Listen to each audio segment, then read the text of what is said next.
অসমৰ মুখ্যমন্ত্ৰী আৰু বিজেপিৰ তালিকা নুহুমুৱাৰ কাৰণে কালি APSCত হিমন্ত বিশ্ব শৰ্মাৰ নিজৰ চইচৰ মানুহ নুহুমুৱাৰ কাৰণে কালি তালিকাখন বাতিল কৰা হৈছে বুলি ব্যাপক ৰূপত সামাজিক মাধ্যমত চৰ্চা চলি আছে।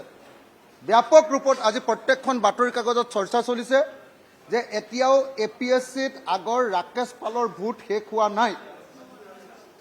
হিমন্ত বিশ্ব শৰ্মাক APSC কেলেংকাৰীৰ এজন প্ৰধান অভিযুক্ত ৰূপে সেই সময়ত ব্যাপক ৰূপত চৰ্চা চলিছিলে।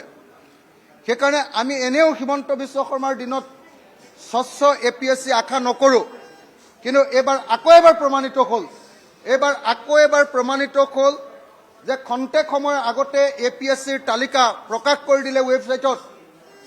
প্ৰাৰ্থীৰ তালিকা কোন কোন পৰীক্ষাত পাছ কৰিলে তাৰ তালিকা প্ৰকাশ কৰি দিলে আৰু খন্তেক সময়ৰ পাছতে সেইখন বাতিল কৰি দিলে।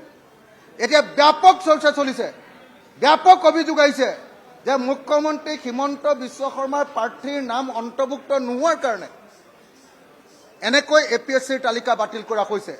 আমি এই বিষয়টোৰ ওপৰত তদন্ত কৰিবৰ কাৰণে আৰু এই বিষয়টো তদন্ত কৰি অসম বিধানসভাক জনাবৰ কাৰণে আমি অসম চৰকাৰৰ ওচৰত দাবী উত্থাপন কৰিলোঁ। Thank U.